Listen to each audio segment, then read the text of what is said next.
Take your stinking paws off me, you damn dirty ape!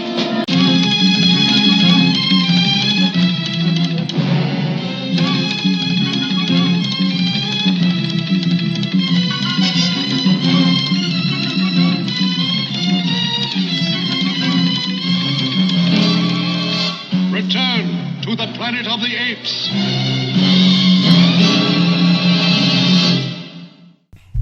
Welcome to another episode of Go Ape Podcast. I'm your host, Jon Randall. With me, as always, is Brandon Geringer. Hello, Brandon. Hello, how are you? Good. What you got? This week, Fascinating. not a lot. We pushed back our recording because yesterday some logistical problems with my work. All right. So today we're recording after football. My Dolphins won 37-0. Congratulations. San Diego's a joke. They are pretty much a joke. All right. How are your Raiders doing? 3-0 against Seattle. They're a terrible team. They'll probably end up losing. Nah. They got it, man. This will be their first win of the season. Huh? Let's hope not. You'll need them for that first pick next year. You'll I'll get have first pick. I'll have a new team next year. And you'll be a stout Raiders fan. No, so. I'll have a new team, and it cannot be the Raiders again. Maybe, I've already what made if that you roll rule. them up? I can't have the same team twice. I've made that rule. That's dumb. Yep. I don't like that. Because that's not really random. It is. If the universe chooses by you rolling dice that you end up with the same team, All right, fine. it should still be the same I'll go team. with it. The odds are stacked in my favor. That won't happen again. Right. Agreed. So I'll go I mean, with it's a long shot. Yeah, but if it it's a does long happen, shot. it should happen. Yeah, okay. I'll go over that. So maybe you'll get first round pick next year and be a Raiders fan. That's like all the stars aligning for a Super Bowl win right there. That is true. That is true. Did you have something to say about the Marvel movies or something? I thought you said something. Something you were going to say. Well, I mean, my problem about the Was there Marvel something you were movies- going to say about the Marvel movies? So here's what I think. Uh-huh. They laid out their whole plan for their movies Yep. coming up. My issue is they got Civil War coming out, which is going to be Captain America 3. It's going to be Civil War. Yet within like 2 years from that, they're going to be doing the Infinity War movies. Right. So I don't feel like they're devoting enough time to Civil War. I mean, Right. I don't think it should be a one film deal to do Civil War. It should be a bigger project. Yeah, it should be a bigger thing. So Guess everything's going to work out great at the end. I guess. I mean, I don't really know what they're doing. I mean, everybody's like, oh, they've got it so planned out and they're so smart with the way they're doing things. I'm like, are they? Really? Unknown. And I mean, this whole thing with DC and Marvel both releasing movie schedules out to like 2020. Yeah, it's a bit much. No, give me a break. Calm down. Give me a break. Chill out. So They're just trying to drum too up a lot of much. hype. I'm tired of it already. Well, we've already talked about it. In Yeah, we general, talked- we're we talked tired about- of Marvel yeah, yeah. films anyhow. I'll think still that- probably see them in some fashion. Yeah, I mean, well, at least by the time they come out. But I mean, for the majority of them, it's probably going to be, okay, I'll wait till you're on Netflix or you're on HBO or, something like that. Yeah, we'll do something like There's that. not many on the horizon that are going to send me to the theater to go Well, I mean, see. I'm gonna have to hear that like they're really amazing. Like probably, I mean, maybe if I hear Avengers 2 is really amazing, I'll go see it in the theater. But Maybe. of course, we're talking crazy compared to other people. Somebody I was listening to a podcast the other day, and somebody did say the bar has been set really low for Avengers. So Avengers 2 is going to have to be better than the first one. Well, it should be. It looks like Right, it right. should be. Avengers 2 has to be better than the first one because they said the bar was set so low with Avengers. Well- and I was like, well, I'm glad to see that they at least agree with us that Avengers is Well, trash. and then I talk to people and they're like, "What? You don't think Avengers is the best movie ever? You're an idiot." And I'm like, "Well, oh well, sorry. I think that it's got a great ending, but that's about it." Well, we do probably talk ad nauseum about that stuff. What else? What else you got? Anything else? Next week, Looks like we got some problems with this. well, next week we may or may not do a podcast depending on what time in the morning, just so our listeners know. Yeah, Robert and Joe Grimm, Robert Womack. It's Trey or Robert. I'm not exactly sure. These two guys, Yeah, are only it's two Joe listeners. Grimm, and then Right. it's like Robert Womack, but it says Trey something. So I Right, get them right. mixed up. I know what you're talking about, Yeah. but I'm saying we're saying to our two listeners. Those are the two that ask about them. Just so you guys know, we may still try to record Saturday morning, but Saturday, starting at 3 p.m. Eastern time, is something I follow every year. It's called the NES Marathon. And what is that? The NES Marathon, which is nesmarathon.com, is two guys that I follow, and every year for charity, they play Nintendo for 24 straight hours. Right. And they stream the games they're playing, and you got a camera on them, and you got a camera on They the take games. sleep breaks, right? Last year, I think one of the guys slept for like an hour and a half. The other guy stayed up through the whole thing. Wow. But for the most part, they try to stay awake. And I try to stay awake straight through watching the entire marathon every year. And it's the only time I donate money to a charity. This is the, I think, second or third year that they're raising money for Children's Miracle Network. It's a good charity. So they'll be doing that this year, and this is their 5th annual marathon. And I've been following them since their 2nd marathon. So we won't be hanging out. I'll have to go eat by myself, I guess, that night. But I did not know that you stay up all night and watch that. Yeah, I try to. I thought you just kind of watched it at your leisure. No. I usually try to watch the entire thing nonstop. I'm going to try to process that real quick. That's, all right. Yeah, okay. What's the problem? It's very nerdy. It's terribly nerdy. Well, I mean, who watches anything for 24 hours? Well, I mean, but that's, tomato. Like, you play role-playing games but nonstop. I'm not going to play it 24 hours. Whoa. I would never, I'd die. Let's talk about Dragon Con. What's the most time you've straight played role-playing games? 8 hours. You did like 12 in 1 year. No, I did 8 hours. Straight 8. No break. 8 hours. But I did 12 hours that day, but I had a break. That's pretty nerdy, too, though. Yeah, but it's 24? You're talking about double, and you're just watching people play Nintendo games. Well, whatever. It's enjoyable. It's entertainment. They're joking around. They're talking while they're playing. Right. I mean, I'll go with it. It's something I enjoy. Like I said, it's once a year. I just didn't know you did it for that long. I like it. Whatever. Like your eyes all bleary and red. And Yeah. I mean, I usually wind up sleeping the whole day. Mountain Dew Sunday. cans all over the place. Mountain Dew. They're about to fire up Gremlins. Or what other Nintendo game? Probably Sky Gremlins Kid. 2. Sky Kid. They got Sky Kid coming on. A Wall Street Kid. Their goal this year is to raise $15,000 for Children's Miracle Network. That's cool. And each year they usually get probably around that amount of money. I think the most I've ever seen them raise was like, I feel like 20 they did one. And if you do a certain amount of money, they let you choose a game that they play, correct? And, Yeah. have you done that this year? Are you going to do that this year? No, yeah, I will. You're going to do that this year? Yes. And what game are you going to choose? It's hard to say. Past couple years, it's been a Teenage Mutant Ninja Turtle game.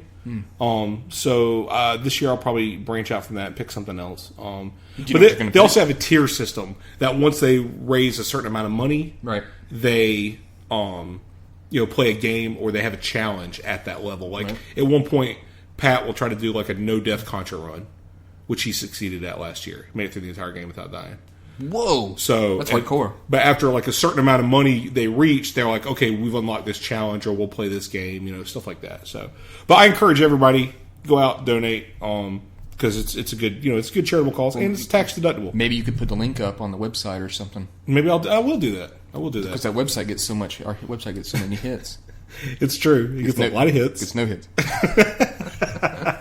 But I will throw it out there for the nobody's listening. But yeah. You can always check it out, NESMarathon.com. So there Fantastic. You go. Is there anything else you got, or nothing else really this week? I don't have anything. No, I got nothing. I got Retron 5. More playing of that. You got a Retron 5? I did go get one because I sold my Jaguar. I don't remember if I said that last week, but I sold it. Got my money for it. Went and bought one. Other than that, just been chilling. We watched a cool movie last night called Snowpiercer. Yep, which I really enjoyed, but I still think Brandon thinks the verdict's out. I like it, but I think it's got some issues. It's like it's like a, I don't know, like it's a dystopian future. It's a good movie. You're eating it and it's really good, and then afterwards, like you can't get that taste out of your mouth. You know what I mean? It's like it's I'm kind of like, ugh. Like there was just something that irked me about the movie. But it kind of went up and down. Where I was like, this is amazing. That's weird. This is amazing. That's implausible. You said that a lot last night. This is a really weird movie. This is a really strange movie. Bizarre. I was like, this movie is bizarre. Like it's bizarre, and then all of a sudden, and you're like, wow, this is so unique and amazing. We will both agree. And then all of a sudden, it kind of does something. You're like, that doesn't make sense. We both 100% agree that there were things in the movie that weren't explained, and that were weird, like plot holes. Plot holes. Well, I will agree to that. Overall, I still enjoyed the movie. Overall, you still enjoyed the movie. I enjoyed the time I spent with it. It's just I didn't care for the last couple minutes of the movie, and I think that some stuff was explained well, and it just there's an irritation in the movie. Like the bad guys in it, like you really hate them, and they're just an irritating force, and the stuff that's going on is kind of irritating to you. But it's so weird and bizarre, and what happens in it, and you just don't know what's going to happen down the road. And then I kind of figured out what the movie was going to do at the end, and it kind of did that. But then it has this last little bit, a couple minutes into it, and I hadn't really heard anything about it. I just saw some people on Instagram that really liked it, And I knew that it was kind of a cult hit, kind of favorite type thing. But very cool looking movie. Looked great. Cinematography was awesome. Set design was great. Right. It just takes this really rocky roller coaster where you're like, I don't know if I like this. And I guess I do. Yeah, it's cool. And so everybody knows the movie stars Chris Evans, John Hurt, Ed Harris. They're your main people in the movie. Came out this year. It's based on a comic book that came out 30 years ago. I think 32, actually. I think it came out in 82. Came out in 1982. French comic book. Yeah, French comic, which has been translated and it was released in English this year, actually. And like I said, I'm going to try to pick up the trade paperbacks so I can read them. Unique movie. I'd like to see what changed from the book to the movie, and maybe if things are fleshed out a little bit more in the book and better explained. Makes sense. Possibly to alleviate some of the plot holes we talked about. But it was a good film, and it's definitely worth watching. It's on Netflix. You should totally, it's a couple hours long, but it's worth watching. Snowpiercer. I don't think you'd regret it. No, very good. All right, so you want to get on to episode 8? Hell yeah. This is Planet of the Apes TV show, episode 8, The Horse Race. The Horse Race. One of my favorites. Yes. After we just got done watching it, and it was definitely in, I would say, top 3 episodes, in my opinion. I agree. Easily top 3 episodes. I want to think that there's an episode that's coming up that I really liked as well. I think it's called The Cure, and it's pretty cool. Not the band. Even that would have been pretty neat. So, this is the 8th episode, and it starts off with, you can see a couple of gorillas are racing each other on horseback. I believe one of them's got like a red suit on, like a red kind of jockey outfit, and the other one's got like a yellow one. And there's some flags and stuff on this course that they're going on. So, it's these guys are racing, and Urko's watching. So Urko plays a very big role in this episode. It's probably another one of the reasons why the episode's so good. I think if you think about it, the episodes that have Urko are some of the best episodes. The Trap, obviously huge Urko. This one's got huge Urko. So he's a great character, and so he's all throughout it, and he's enjoyable to see. So, he's a great antagonist. Yeah, he's just great, and he's got a lot of personality. A lot of the other apes are kind of one note. And he's full of treachery. Yeah, he's full of treachery too, and he's a real hard ass dude. So as these guys are racing, one of the horses gets a branch thrown in his face. Like there's a gorilla hiding. He's like pulled back a branch of this tree and lets it go right into this other guy's face, and so Urko's there, and these 2 guys are watching this horse race, and Urko and this other guy, and after that happens, Urko's guy his horse throws a shoe, okay, yep, and so Urko's horse loses, and he's real understanding about that. No, not very much. He's like, look, he tells one of his goons, he's like, look, I want it shoed. Get that blacksmith. If it happens again, not only will I kill the blacksmith, but I'll kill you too. So, I mean, he's just fucking brutal, man. He don't give a shit. Takes these races seriously. Oh, very seriously. Switch over to, you see this blacksmith place, and our boys are there. Working. Yeah, they're working. Working the bellows for him. So they're working the bellows.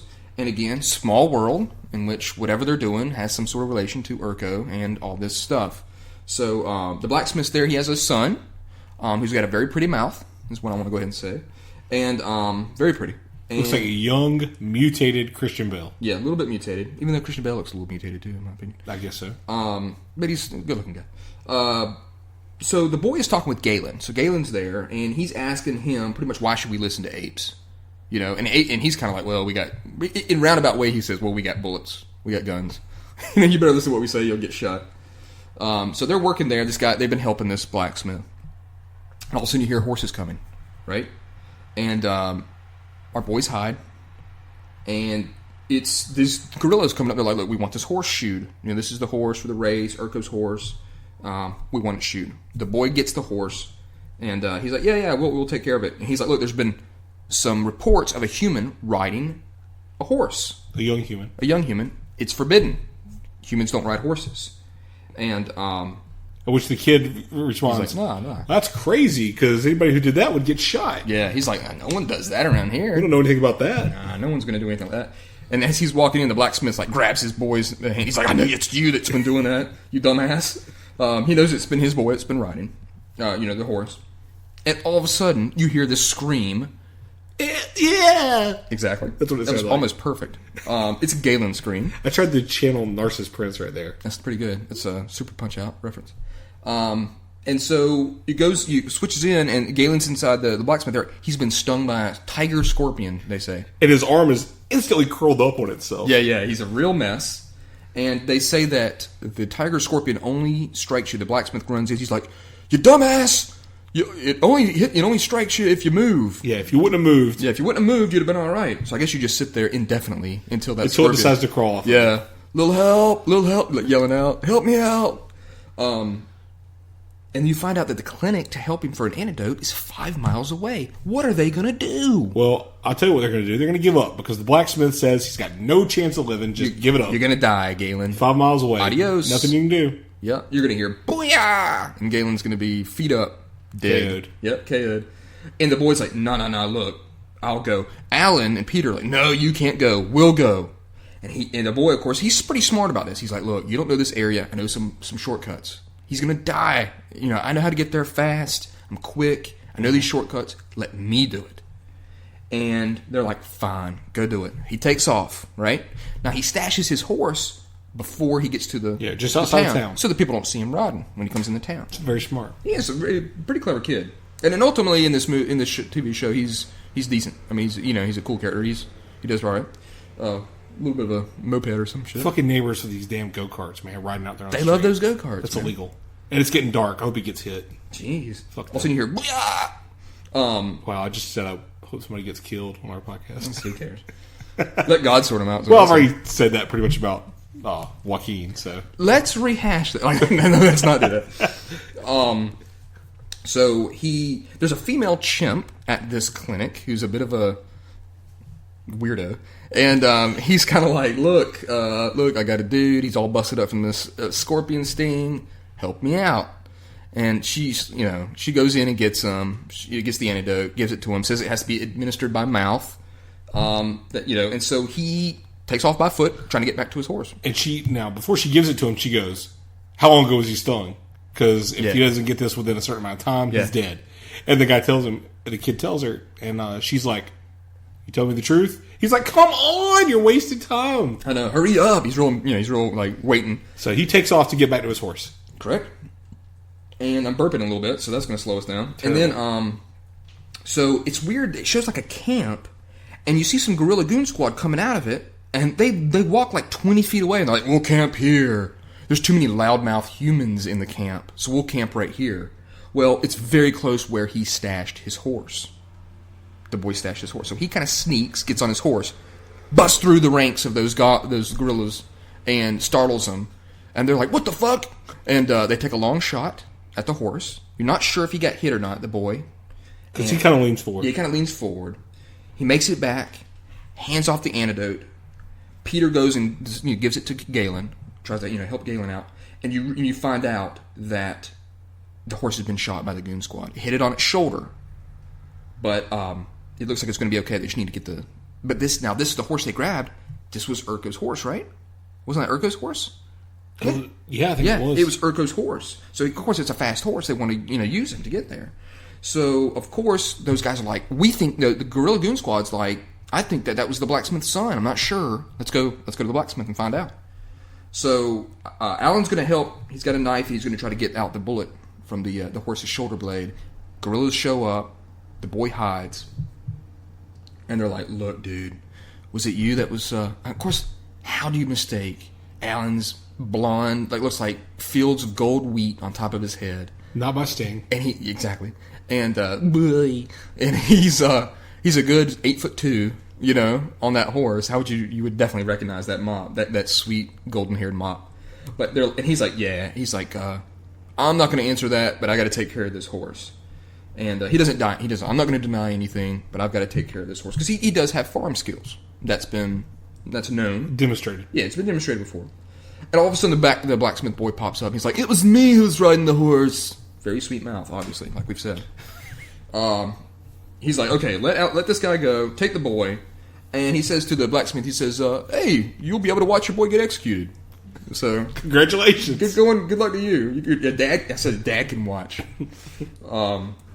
So it switches over, and you find out someone from the past has shown up. Prefect Barlow from our episode "The Gladiators," starring Mark Singer. That we've seen before, and we also enjoyed. So Barlow's back. He has been moved to this town. From K-Mac. K-Mac's the town that they were in that had the gladiators. Yep. And there's a little scene I was writing and I missed it. Oh well. So love you. There's that go-kart again, right? Was that it? Or was that just out loud? That was him. Look, my problem is this, man. Like, Sabotage them. There's something out there. There's too much traffic on my road. True. And cars speed down this street. Right. The thing's got no lights on it. It's getting dusk. Yeah, it's getting that witching hour. Like, the kid's going to get hit one day. Seriously. He'll be terrible to get out of the road, I bet. And he's going to be real hard. I mean, it's not even funny, man. Like, that kid's going to get hit one day. That's why I don't want these kids driving go-karts up and down my street. I wouldn't care otherwise. You should stand out on the front and just, on your front I'm porch. just going to call the cops. Yeah, just throw it. No, just, you kids get out of here with your go-karts. You're going to be that old I'm guy. 34. Jeez. It's Old Man Randall. That's what they're going to call you. It's Old Man Randall's side of We can't get our football back. It's an Old Man Randall's. Donkey dick. Oh, sorry. So back to the episode 8, the horse race. We got a little off track. Off the go-kart track.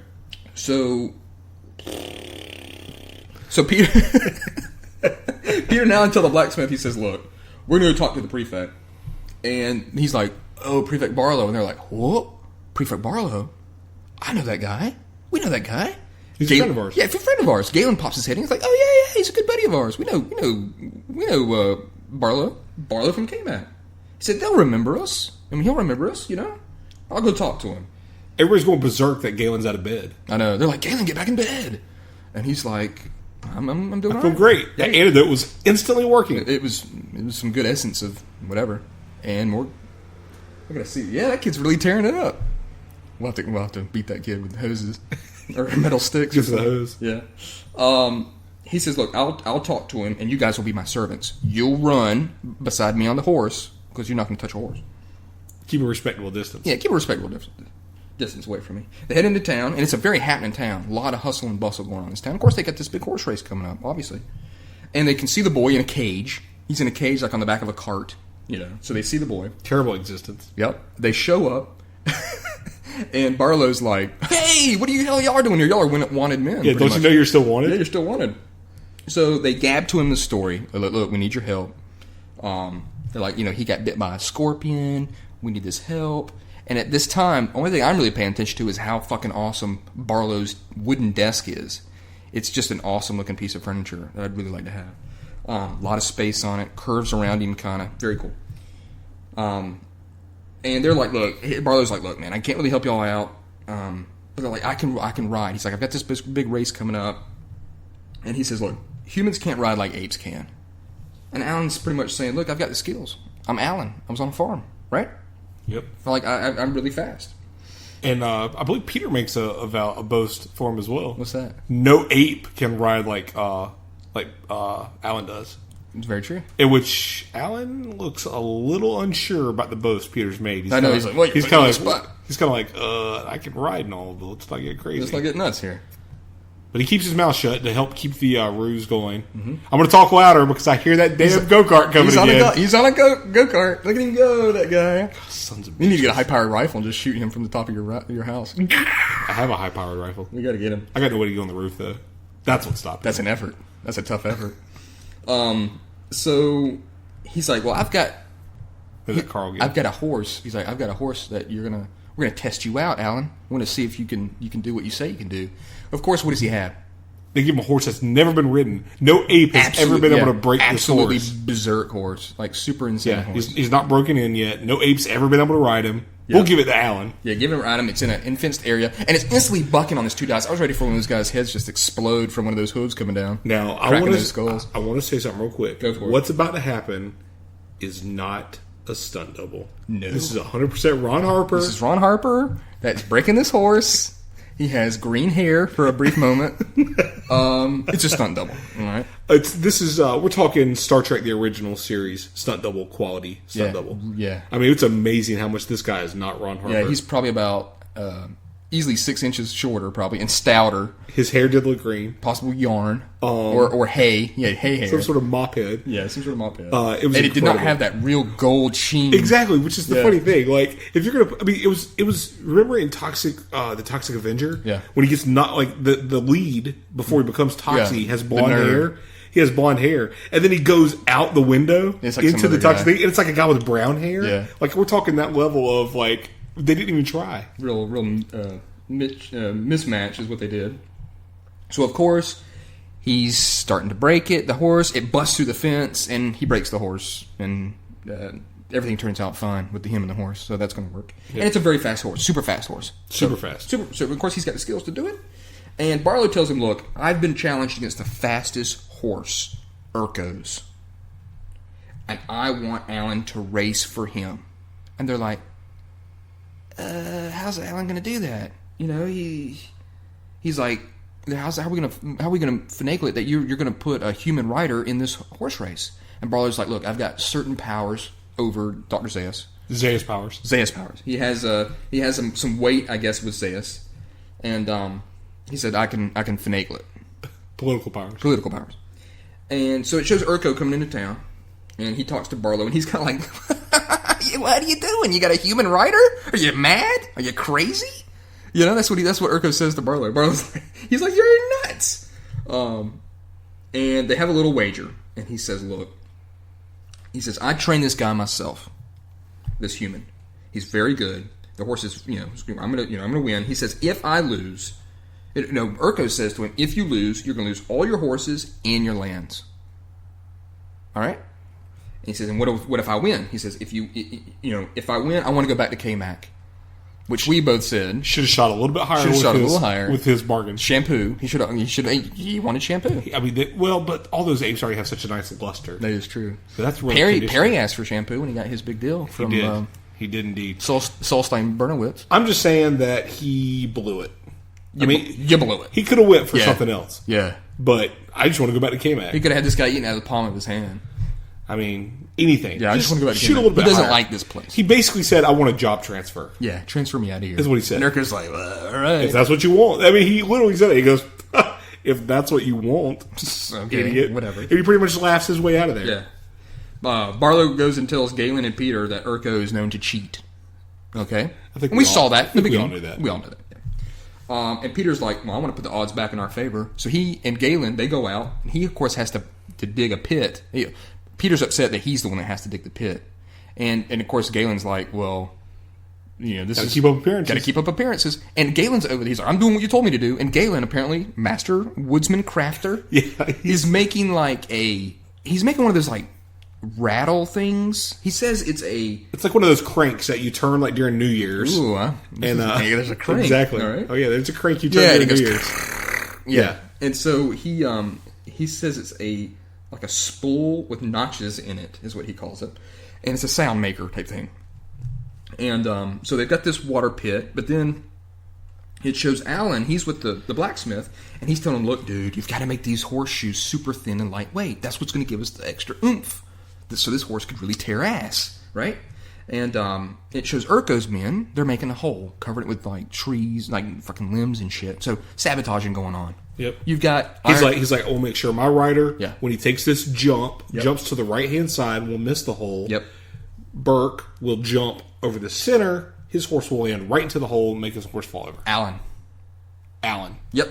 And so, what you have here is a sabotage scene, much like in Iron Eagle, where in the beginning of the movie, the guy, Doug Masters' airplane is sabotaged. Now, what they did, a man by the name of George Lucas took that same scene of going to someone's ship and sabotaged them, and he just moved it into his movie. The movie is called Episode 1, The Phantom Menace. It was a lateral move. He said, I've seen Iron Eagle, where that kid goes and sabotages Doug Masters, who was the main guy in Iron Eagle. Yep. He did it for Chappie. I've seen that. He did it for Chappie. One Vision, Queen. And so he goes over, that kid does in the beginning of Iron Eagle, sabotages his airplane, right? Yep.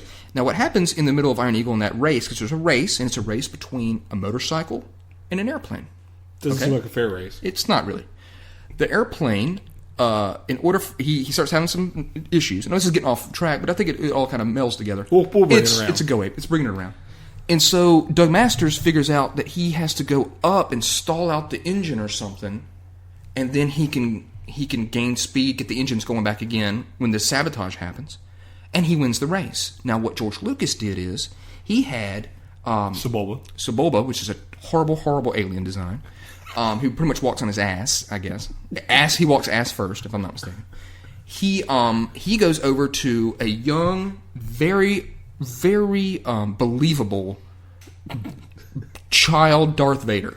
Jake Lloyd. Yeah, his name's Jake Lloyd, also known as Anakin Skywalker. Annie. Yep, Annie and they're Skywalker. having what's called a pod race on the planet Tatooine.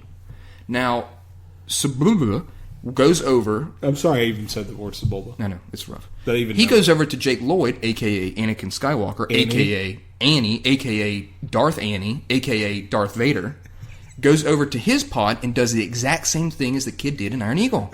Now, when Jake Lloyd's going on his pod race there, and he's got his pod, his pod, it has the same issue that Doug Masters had. So what does Jake Lloyd do? The exact same thing. Goes up into the air, stalls it out, fixes it, and goes. He cuts the engine, and then he like rebalances the engines, and then they go full blast. And then he wins.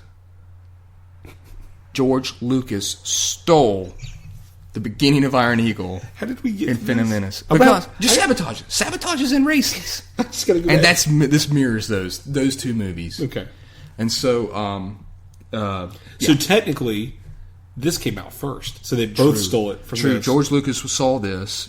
The guy who made Iron Eagle was like, okay, I'll sabotage. So it's a wash, I guess. But, all right, back on track. George Lucas is terrible. All right, so... I second that emotion. Yep. And Blacksmith... I'm all messed up now. George Lucas, once I started saying that. All right, well, I'll just kill a little bit of time. I'll talk here while you found your place. I've got it. You got it. We're back. Blacksmith goes and talks to Urko. He's got his horse. He's like, look, I got your horse. I want to take my boy's place. Like, let my boy go. What I'll do is, I'll sabotage, Barlow's horse so that your guy will win. And Urko's like, as if there's any doubt that I'm going to win? Exactly. Like, is that even necessary? Exactly. And the blacksmith does tell him that the horse is very, very fast. Yep. He's like, they've got a fast horse, dude. And he's like, you should just go ahead and take this opportunity and just take my deal. Right. Urko tells him, say nothing of this to anyone. Mm-hmm. And, we got a deal. If I win, I'll set your kid free. Right. He's like, swell. So the blacksmith leaves. And then Urko turns to one of his goon, which I want to say that I really loathe this goon gorilla that he's got with him. He's got a very long face, like a long snout to him, and he's abhorrent, is what I say. I think what they do is they put a horse in a gorilla mask. That's what it looks like. And then what does Urko say to him? A bee mask, too, by the way. So Urko turns to him and says... He says, we're going to let the boy out of the cage, and... Why would we do that? And he says, why would we do that? And he says, here's the deal. What happens to humans that are imprisoned if they try to run? We'll kill them. Yeah. And then he says... escaping. And then he says, during the race, he goes, if my horse is in the... Or if the human is in the lead, shoot the human. Right. He goes, if my horse is in the lead... The human being the rider. Right. He goes, if my horse is in the lead, he goes... And wins. He goes, shoot the other rider once they cross, when they lose. He goes, and he says, you're going to shoot them. It's just a matter of when. Right. Are you going to do it before they cross the line, or are you going to do it after they cross the line, dude. after I win? Ruthless dude, man. Yeah, so either way, he was like, we're going to kill this human rider. And if the blacksmith's son, when they let him out of the cage, tries to run off before the race is over, kill him too. Double win. Yeah, double murders. Yep. Everybody wins. So Alan's watching his horse. The blacksmith's got him by the reins. He's going to hide in the trees. He's got his short shorts on. He's got his tank top. And he sees... You all right? Yeah, go ahead. He sees... he's like, something's up with my horse, man. Because it's like bucking around and stuff. Yep. And should be tube top, too, I believe. Isn't it tube tops and short shorts? And he's like, something's up with this horse, man. I'm not dealing it. So what you know, this damn blacksmith's put these wedges in between the hooves and the horseshoe. Because he told Urko it'll make it really uncomfortable for the horse to run. And he said, it'll be so, low key, it won't be noticed until it's too late. Right. And so Alan tries to get on it, and he's bucked off. He falls in mud, and they're like, great. They won't recognize you now. Yeah. You're like Galen. Yeah, I think it's Galen or something. Or Peter. Peter was excited. He's like, that's great. He's completely covered in mud. His beautiful blonde hair is now sullied with dirt. Alan finds the wedges, and Peter gets a knife and cuts them out. They're like, what the fuck's with these wedges that are in here? Dog barking. And he's watching with Barlow. The race is ready to start. His guy's ready, and he's wanting it to start. He's like, let's go with this race. Come on. Well, the race starts pretty much with his guy on the starting line without Peter there. I mean, without Alan there. And so, gun is shot, and the race is on. And Alan's having to make up some space in between the two. He's got a bit of a head start. And all of a sudden, Peter pulls out a knife on that blacksmith. He's like, "You motherfucker, you!" And it's like, "What'd you do? He's like, "Why'd you put these wedges in there?" Yeah. And the blacksmith's like, "You didn't take them out, did you? I told Urko I'd guarantee his win to save my son." He gives him all the info about the deal. And then Peter's like, "He's racing to save your son, asshole." And then the blacksmith's like, "Well, there's no way he can do that. Yeah. There's an assassin right over here ready to kill him." And so it's kind of strange. You see that Galen is in the crowd, like hiding, and he's got that spinner thing, that noisemaker. Yeah, and the first time he employs it, Urko was going to turn around and see Alan. Right. And he spun it real quick and made a lot of noise, which distracted Urko from seeing Alan. Right. So that was, that's, I guess, why they were using it. We'll just use this to kind of irritate him. Distractions. I've got neck and neck, exclamation point mark written here. So they're neck and neck. It kind of goes back. It's like a 3-lap race. Yep. Of course, and then all of a sudden, Alan's horse falls into that trap. That horse, the trap. He hits the pit that Urko set up with his men. But then he catches up. Catches up again. Still got skills. Horse is fast as shit. Gorilla in a tree throws net on Alan. He's able to shake it off. Okay, and he keeps on going. So he's having some difficulties here. They're throwing some obstacles in his place. And then the other rider starts whipping Alan. You got with the riding crop. This is the first case of road rash, the video game Road Rash, I believe. Also, possibly the first case of Gorilla Man S&M. Possibly so. So Alan was possibly aroused by this. All right, the gorilla is ready to shoot Alan. Assuredly so, by the way. Of course, I'm sure it was. And so Galen's like, all right, here we go with this next step. And he's got it looks like 2 coconuts. It's two coconuts. I thought he was going to do the. It looked like Monty Python. I thought it was a big acorn. I thought he was going to plant a tree. Big acorn, yeah. So he opens up these 2 halves of a coconut. Yep. And what does he do? He puts the lime in the coconut. Yeah, you should be shot for that, or beaten violently. No, about the head and neck. He opens up the coconut, and on the gorilla who's set up to shoot Alan, is barking. Yeah. He dumps a tiger scorpion on his shoulder. And everybody knows and then he goes like this. He goes, "Hello." Like that. And that guy looks over at Galen and he sees it on his arm. And of course now he can't do anything because the guy's freaking out. Did you notice how everybody else made themselves scared? Yeah, everybody ran. Everybody that was around him was like, "Tiger scorpion, I'm out of here. We're out of here." What if that thing flies off of him onto me with no wings? Alan wins. Because the guy couldn't shoot. It was a close race. It was a close race. And Urko's like, "Get him!" And of course, the guy's not going to move. He's got a freaking tiger scorpion. He can't do anything. Tiger scorpion's on him. So what does Urko do? Pulls out his pistol. He starts just firing like mad. There's tons of people around. He recognizes Alan too. He's like, "That's Verdun." Yep. And he's like, "That's one of those astronauts." And he's like, and of course Barlow's like, it's not. "Oh, is it? Who cares? I didn't know. It's not part of the deal. Has no bearing on our bet." Yep. And this gorilla that's watching the cage of the boy is like, "All right, run away." And he's like, "Run away." The kid's pretty smart. He's like, "Run away." Whoa, I'm supposed to be let out if this happens. Like, no, I'm not running away. He's like, "You'll run away if I tell you to." And he's like, "Nah." Then I think something happens to this gorilla. What happens?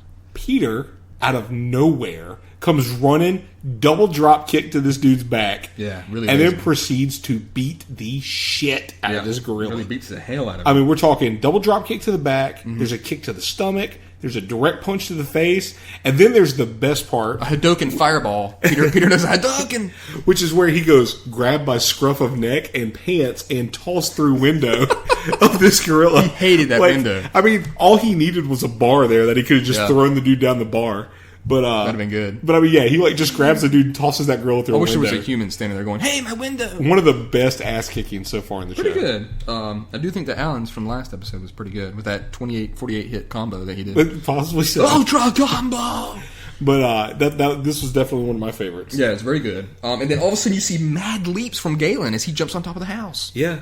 And I don't even know what the hell he was doing. I think he was just trying to get out of the way. No, he was getting on top of the cart. So that's right. He gets on top of the cart with the boys in the cage, and he takes off with the boys in the cage. Yeah! Yep. And he takes off with that. Peter and Alan Alan pretty much pulls Peter up on top of his horse. Yep. And they catch up with Galen. And Peter, That's a fast damn horse. yeah, Peter jumps onto Galen's cart. Yep. Because they're being chased by Urko and his goon squad on their horses. Also, totally Peter hanging onto the back of that cart as it's riding at a high rate of speed. These are straight stunt doubles. Everybody here's a stunt double in this scene. I think that this whole episode was like all the horses and all the guys who take the equestrian team that was there for the Planet of the Apes was like, guys, like held up their hand. You think we could have an episode that really spotlights our careers? You know, like I want to really pull my weight with this next episode that we're going to do. So they, Peter's on the cart with Galen. Alan, he leads Urko's goon squad away in a different direction. Okay, he kind of splits off from the group. Our boys take off on foot and they hide below a bridge while Alan hits the asses of the horses and they take off. And they all hide underneath the bridge. So you've got, Galen, Peter, Allen, blacksmith boy, don't know his name, Pretty Mal. And it shows Barlow. Pretty Mal. Yeah, he's on horseback, and he's riding up to Urko and his squad on the road. And he tells him, he's like, look, I don't know anything about what's going on with these, with these dudes. He says, I don't lie, I'm an honorable ape. And he's what I like is he's instantly on his way back to K-Mac. Like this thing happened instantly for him. Like he was like, I'm on my way. He was like, fuck this village. Yep. I'm going back to the town There's I want to no be. like, well, we got to send off. There's paperwork to file. Didn't even have to pack up his house, his office. Yep. He was just like, nope, I just need a horse and I'm out. And Urko's kind of like, oh shit. Well, because my favorite thing was Urko was like, I'm not convinced you didn't know that was Verdun. Yeah. And he's like, look, why would I believe that a wanted criminal would willingly ride in a horse race where you're going to see him? Yeah, it's nuts. He's like, I didn't know anything about that. It's nuts. So Barlow is pretty smart. He is smart, and he's a good help for our group. Yep. So now we've got the issue of the blacksmith and his boy. Because I was sitting there when I first watched this episode, and I was like, well, they're just going to go back, and then they're going to, hey, there y'all are. We're going to get you. So Barlow meets up with the crew, and the blacksmith's there, and his boy, and he's like, look, you guys are going to come with me to K-Mac, okay? You'll be safe there. Yep. And he looks to the boy, and he says, and you're not to ride any horses while I'm watching. And then grins. And grins. Not him, but grins from the stupid humans. And then he barks a couple times. And then really ridiculous. Hang on one second. All right, we're back. Okay, the boy shakes Galen's hand, comes over and shakes his hand and says, friend? And Galen says, friend. And then they take off with... They all became cavemen for a second. They all became, friend. And then, like many of these episodes, Peter, Alan, Galen running off, jogging. Yep. Credits. Yep, both groups going in opposite directions, jogging off. Episode 8, the horse race. Your views. One of my favorites. It's very good. It's a great episode. It's a non-stop episode. Some good action with the horse racing. Yeah. It's a good episode for you, for Alan. Yeah. Oh, yeah. Alan shines in this episode. So, farming skills, gold blonde, his blonde locks, his extremely manly physique. If he had been shirtless, that probably would have been a little bit better. Yeah. If we could have had a mixture of the fishing episode, shirtless, and this, masterful. Alan is like he's a real emo in this episode. As much as I love Peter, and this is a bigger Alan part episode. Does.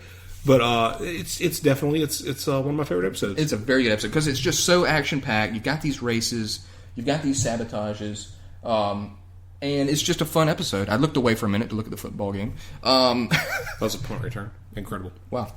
And so it's just a really fun episode. It doesn't really have anything post-apocalyptic in it. Do you have anything else to say about it? I know you kind of I usually give you the first taste. No, I didn't really have anything else. Like I said, it's a good episode. It's good to see Urko's constant treachery. Right. And they're trying to combat it, because they know he's going to cheat, so they're like, well, we'll set up a little bit of stuff of our own to try to make our advantages. Right. But it's just a good episode. Yep. And I like it. My thing is that it's action-packed. It's got a lot of fun in it. It's got some ass kicking. It's got a lot of Urko, which again, like I've said, is fun. It's got a reoccurring character that is helpful to the boys. Alan, of course, shines, and Urko gets his at the end. You know what I mean? Like he gets played. He gets dealt with. You see his treachery, like you said, and it's got terrible stunt doubles. Terrible stunt, which is always fun. There's several things you can always laugh at. Dummies. Yep. Of course, real chimps or orangutans in movies are hilarious. And badly done stunt doubles. Wait, these aren't real chimps? No. That we're watching? No, these are people in outfits and costumes and makeup. Are you sure? Yep. All right, I'll take your word for it. So there it is. That's episode 8 of the Planet of the Apes TV show, the horse race. Very enjoyable episode. I would say it's probably my second favorite episode. Okay. Right behind the trap. Right behind the trap. The trap's definitely up there. Yeah, I still like the trap. So next It's episode... I like the post-apocalyptic one. It's like that one's like the most post-apocalyptic. Oh, no. The episode... what was the episode? The one with the... The one with the hologram dude. We haven't got to that yet. That's coming up. No. I thought we did that. No, we haven't got... Oh, are you talking about the one... Legacy. Okay, no. I thought you were talking about the other one that's coming up. Where they go to the temple. And they're No. This is the Legacy is the one with the hologram, which I really like that one too. Those are probably my top 3 episodes right there. It's the Legacy, the Trap, followed by Horse Race, and then possibly our fishing episode, just because it's so wacky. Well, the next episode is called The Interrogation. Yeah. And what happens in this episode is they're captured by Cardassians, and they are forced to count how many lights are flashing. All right. How many lights do? There are 4 lights. Are you sure? Yes. All right. I hope so. Better be 4 lights that you saw. So breaks your mind. It's pretty good. There are 4 lights. So all right, back in bullshit. What we got? We're 45 minutes. All right. I can't go too terribly long. No. It's fine. So what else you got? Anything else? That was a good episode, and we got another one coming. So we don't know if we might have an episode next week, or I think if we can work it out, if you can work out with your schedule. But yeah, I mean, I think that, like I said, that marathon starts at 3. Right. So I mean, if we maybe get together at like 12, we can watch an episode and then obviously we're starting to get into the holiday season, so there could be some issues. Yeah, that might throw some stuff off. Some calendar issues with that. It's normal, but we'll see. But still, I enjoy. I still enjoy whenever all of a sudden we get a tweet or somebody that says, "Hey, where's that episode coming out?" Because somebody's been a little bit late a couple times here and there. Well, let me address this. Put the episode out. I've had a lot of stuff going on with work, and excuses. Maybe so, but between me actually doing something to better my life, like actually going to the gym and exercising. I see. Oh, that's an excuse. I see. A great podcast comes first above all. Maybe you'd like it better if I was dead. How about that? Have you left me anything? Do I get anything? If I die? Yeah. Yeah. Okay. Well then. Okay. Oh, so you want me to kick the bucket? Kick the bucket. That's Go have your meeting with Mr. Grimm. That's terrible. No, I love you, John. Mr. Joe Grimm. I love you, John. Joe Grimm. I guess you two will be taking over the podcast. Yeah. Grimm and Geringer. Grimm and Geringer podcast. That's what we're going to call it. Go Grimm. He's probably loving this right now. Well, whatever. You know what he's doing right now? He's got his tube top on, his short shorts. He's loving this. Is he the guy that likes Windy City? He loves Windy City Heat. This guy. But he's the Redskins fan. Ooh. Yeah. They had a big protest today in Minnesota. Did they? Outside of let's talk about that for a second, because I thought it was hilarious. All right. When the team arrived at the Vikings stadium, there was about 2,000 people out there protesting. Humans. Yes. The name of the Redskins. And one of the things that I thought was hilarious is, in this world of PC-ness, somebody was holding up a sign in the crowd that said, "Indians are people too." Indian is not the preferred nomenclature. It's Native Americans. So somebody who's protesting the name Redskins put Indians, and I went, that's apparently just as offensive. That's great. So I was like, all right. Oh. But yeah, apparently there's about 2,000 people out there. And of course, Dan Snyder was like, still not changing the name. Pass. Yep, not changing the name. I just think it's funny that they stripped them of their copyright. So anybody can print anything now with Redskins on it. They can't do anything about it. That's true. But yeah, so I don't know much else going on. Like I said, my Dolphins won. I'm very happy about that. My fantasy team's kicking ass today. I made a good trade yesterday for my fantasy team. Nice. I think it's put me in a position to make a run at our playoffs. That'd be great. I'm already leading our league, but I think I did some stuff to solidify how good my team is today. So, all right. I think I'm gonna make a run for it. Go for it. Maybe I can win some money and get an iPad and join the 21st century. That would be very great if you got an iPad. You'd love it. Tablets are amazing. I mean, it's one of the best purchases I've ever made. Just to let you know real quick, just checked on my Oakland Raiders game. Remember last time we talked, it was just a little while ago. It was 3-0. Yep. It's now 17-3 for the Seattle Seahawks. Has Marshawn Lynch scored a touchdown? I would have to push some buttons on this. Well, push some buttons. Figure something out. He's on my. I made a deal to pick him up for my fantasy team. I think he was killed. That's terrible. I needed him. Hit buttons. Buttons. Don't know what to do. I've got to come up with somewhere to eat. Where should I go? I got to pick up food from the family. I don't know. I don't know, dude. I don't want to look at this. That's fine. My thing's refreshing. It'll have it in a minute. Well, maybe this will be a little bit of a short episode. We've had some fun, right? Yeah, it can go a little short. It's not a big deal. Marshawn Lynch did score a touchdown right now. He's only got 30 yards rushing, but at least he did score a touchdown. And it's only the second quarter, so there's plenty of time to go. This should be an amazing season for the Oakland Raiders. I mean, just complete defeating season. Mm-hmm. Shouldn't be anybody in the stands, you know. Their fans are ruthless, so they'll be there. Well, stab somebody. They're probably not. Yeah, they're there to kill the other team's probably so. Like fans. Yeah. There's no other reason to go to a Raiders game except for to commit murder. Yeah, let's go fight. Let's go fight some guys. So yeah, that's about it. I don't have anything else, dude. I really don't. I don't either. That's fine. We can go out. I gotta come up with a song. Holy shit! Did you pick a song? I have not picked a song. Let me think about it real quick. But it'll be coming in sometime soon. Yeah. You can find Jonathan Randall at Abe Randall on Twitter, which nobody ever does. No. Well, they talk to us on Go Wait Podcast, which is acceptable. Yeah. That's our Twitter handle for that. Yep. And then mine is Savage GM. And hope you like this episode and download us and 5-star reviews. 5-star reviews. We only accept 5 stars or 5 banana reviews. That's true. If you can send off negative, because we're the top banana podcast for Planet of the Apes in the known universe. That is correct. Anywhere in multiple dimensions. No one else is doing this. In known dimensions, we are the #1 podcast for Planet of the Apes. And so here comes the song. Okay. I would hope that at some point in the near future that you would go ape. Go ape. I'm going to go ape too. Later. First part of the journey, I was looking at all the life.